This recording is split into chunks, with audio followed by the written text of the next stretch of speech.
Salut les amis, c'est Mike Tigra, bienvenue sur ma chaîne YouTube. Aujourd'hui, vidéo de présentation et de découverte de Shaka de la Vierge en version CPS de la société Fox Studio. Petit rappel, vous le savez maintenant, Fox Studio c'est une société non officielle. Qui dit non officielle dit vidéo non sponsorisée par la boutique qui me suit habituellement. Que dire des versions CPS? Les versions CPS à la base prévues au nombre de 3. Pour rappel, le Gemini Saga, le Aiolia du Lion et le Shaka de la Vierge que je vais vous présenter aujourd'hui sont sortis pour améliorer les proportions de 3 figurines qui ne semblaient plus correspondre vraiment aux attentes de Fox Studio et donc nous a sorti 3 versions CPS pour améliorer la première série des personnages. Jusque-là, même si les tensions sont montées au sein des collectionneurs en se disant oui mais qu'est-ce qu'on va faire des premières versions, ça restait plus ou moins acceptable. Aujourd'hui, nous avons appris, il y a quelques jours de ça, même quelques semaines, nous avons appris que Fox Studio allait sortir l'intégralité des Chevaliers d'Or dans des versions CPS. Ce qui amène à se demander, qu'est-ce que je vais faire des versions des premières éditions? Ben oui, c'est là qu'on se pose les questions. Moi comme vous, vous comme moi, on est tous logés à la même enseigne, on se pose les mêmes questions. Oui, mais alors, mes premières versions, j'en fais quoi? Je les revends, je m'en sépare? Est-ce que je fais un mix avec les versions CPS? Écoutez, la question, elle nous turlupine à tous dans la tête et très honnêtement, ça nous met un peu le bordel là-dedans et ça nous cause quand même quelques soucis au niveau de l'agencement, etc. Tantôt, certains diront que on ne mélange pas les premières éditions avec les CPS, d'autres comme moi, par exemple, diront on a la ligne CPS, la ligne première édition, on peut éventuellement faire un mix des deux. Bien qu'avec les CPS, on n'ait pas de buste, de temple, etc. Que faire? C'est assez délicat. Honnêtement, je vais vous donner mon point de vue personnel, donc ça reste vraiment personnel. Moi, ce que je vais faire, évidemment, je ne vais pas m'acheter les 24 Chevaliers d'Or, ça c'est certain. Je ne vais pas me prendre les 12 premières éditions que j'ai toutes précommandées, il m'en reste 2 à recevoir, notamment le Camus qui arrive d'ici quelques jours et le 10 Masques, forcément. Je ne vais pas toutes les revendre pour acheter toutes les CPS. Il ne faut pas non plus se voiler la face. Je ne suis pas non plus Rothschild. Mais ce que je vais faire, c'est que je vais y aller par sélection. Donc, au niveau des versions CPS, je vais attendre peut-être des versions que je trouve plus élaborées que les premières éditions et je vais tout simplement les remplacer. À ce moment-là, ce que je ferai, c'est que je conserverai le buste et le temple de la première édition et je me séparerai de la première édition. En attendant, les amis, moi, ce que je vous conseille de faire, c'est continuez vos premières éditions si vous êtes parti sur les premières éditions et au compte-gouttes, vous verrez par exemple pour le Aphrodite des Poissons qui a été annoncé, le Aldébaran du Taureau, vous verrez si vous changez tout simplement vos premières éditions pour des modèles CPS et vous vous séparez à ce moment-là des premières éditions, vous les conserverez en fonction de vos choix. Il y a des versions qui peuvent être largement améliorables au niveau des premières éditions, je pense notamment à Milo du Scorpion que je trouve très grand sur son rocher, très imposant. Une pose muséum, plus au niveau de la version CPS, pourrait peut-être faire l'affaire et c'est tout ce qu'on découvrira dans les mois à venir avec la gamme CPS. En espérant que Fox Studio ne parte pas non plus sur une gamme CPS ultérieurement pour les Asgard, pour les Poséidons, pour tout ce qu'il a déjà entrepris. Sinon là, on est foutu.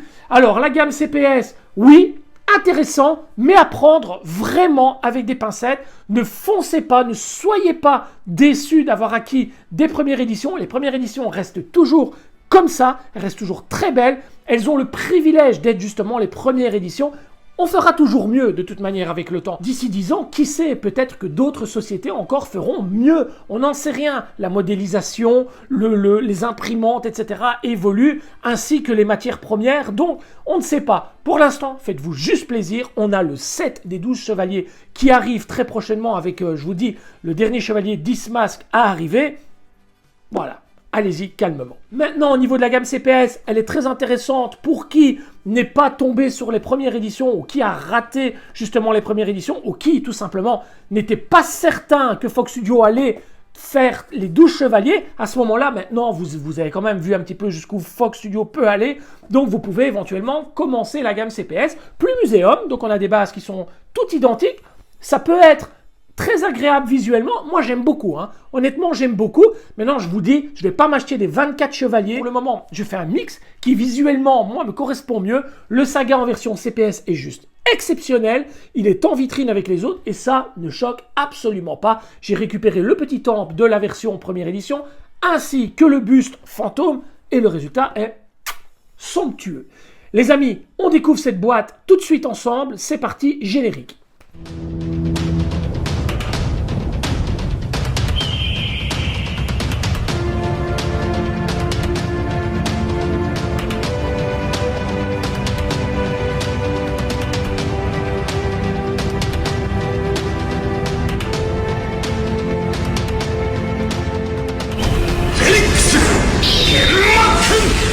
Alors, la boîte, comme pour les autres versions CPS, donc celle de Saga que j'ai déjà découverte avec vous, on a une boîte qui est censée représenter une Pandora Box du plus bel effet.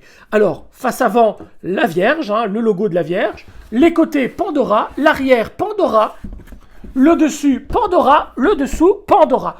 Aucune trace du logo Fox Studio, que ce soit sur l'avant, le dessus, les côtés, rien du tout. On ne voit absolument aucune annotation sur la boîte. C'est parti, on découvre l'intérieur. On garde le concept de la mousse rouge, du papier adhésif et non pas du scratch. Je mousse pour cette statue avec les pièces en dessous de mousse protectrice comme ici. Je retire le tout et je vous montre l'ensemble des pièces dénudées.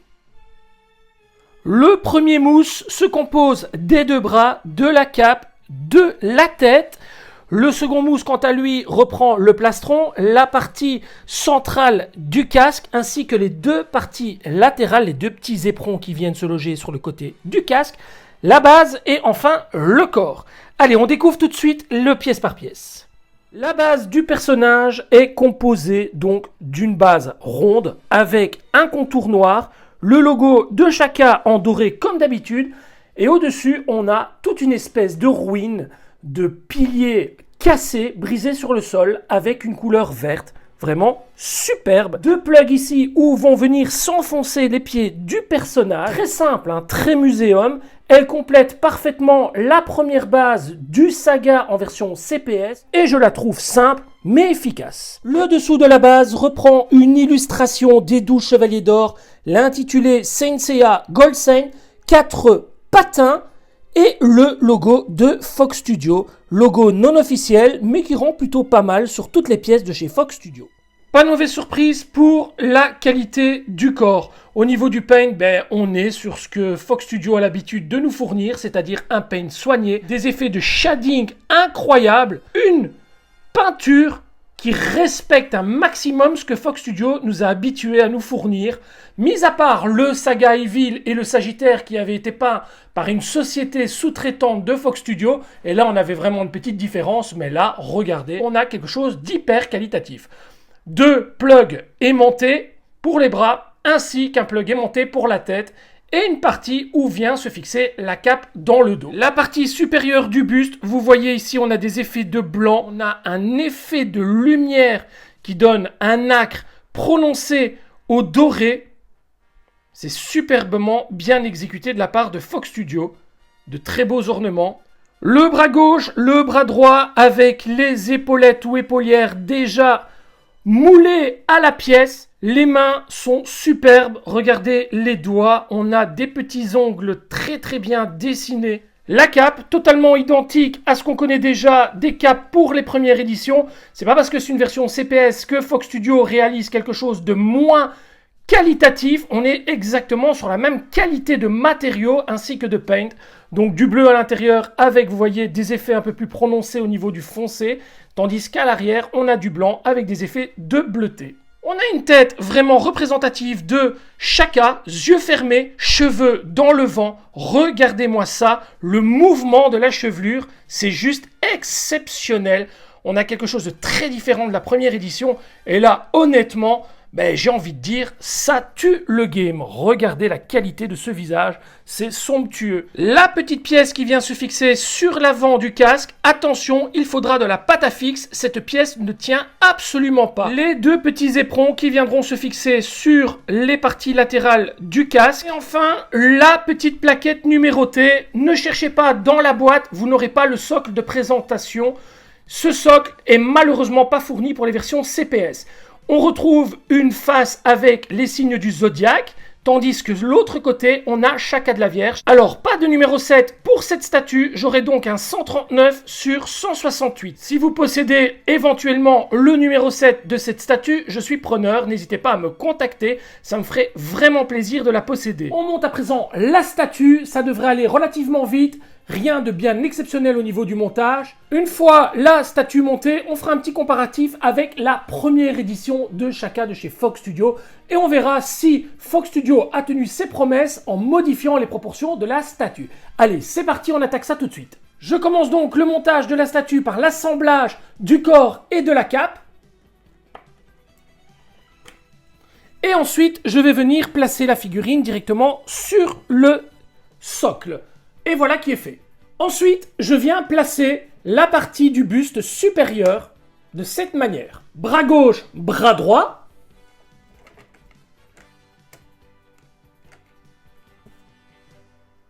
Et enfin, dernière pièce, la tête avec les 3 parties que j'ai patafixées sur le casque.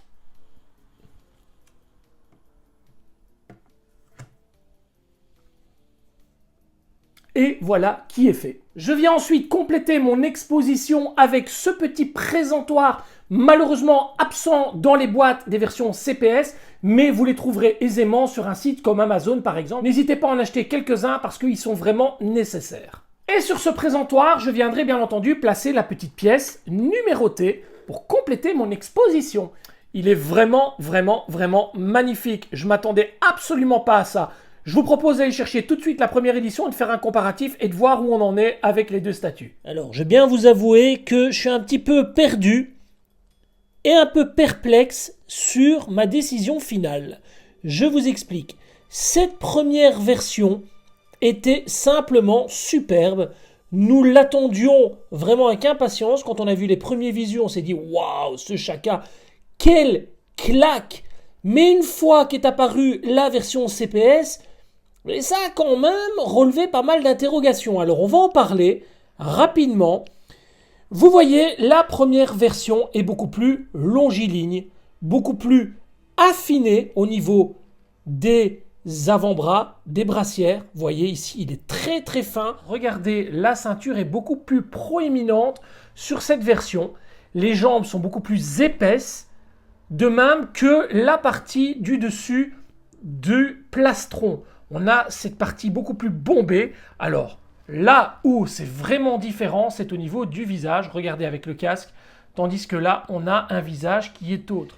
Elles sont magnifiques toutes les deux. Elles ont leur charme toutes les deux. J'ai tout de même une petite préférence pour cette version. Alors, ce qui aurait été génial, c'est comme pour la version de Saga, c'est de pouvoir mettre cette statue sur ce nénuphar. Parce qu'il faut bien le dire, ce nénuphar est tout simplement splendide.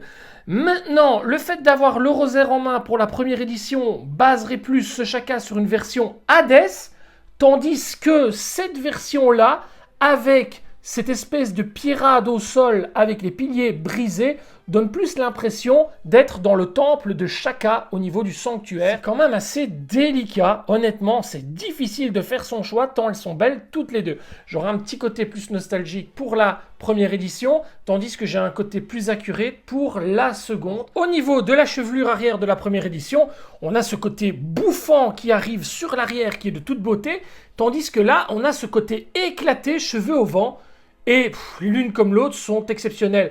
La nouvelle est un petit peu plus jaune que la première édition. Et je vois également au niveau de la cape que la première édition est un petit peu moins blanc. Alors, on en fait quoi de ces statues? On garde la CPS ou la première édition? Alors, je vais être honnête avec vous.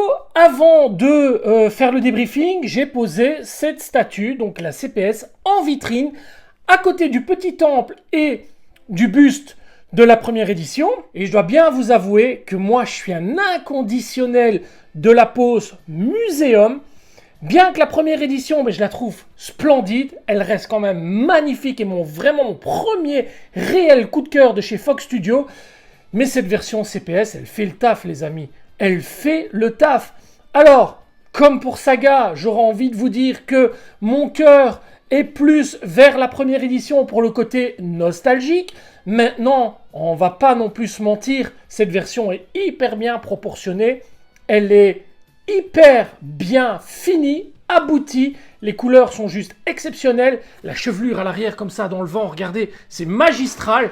Honnêtement, c'est vraiment incroyable. On a réellement un travail d'orfèvre, on peut dire ça. Pour mon display personnel, mais je pense que je vais conserver, attention, pas de coup de bâton, cette version CPS. Voilà, elle remplacera la première édition.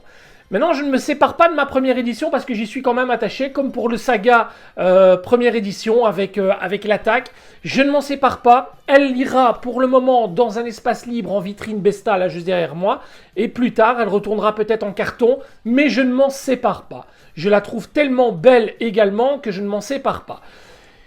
Voilà les amis. C'était mon avis personnel pour cette version CPS. J'espère que cette vidéo vous aura plu. Si c'est le cas, si ce n'est pas encore fait, n'oubliez pas, abonnez-vous à la chaîne.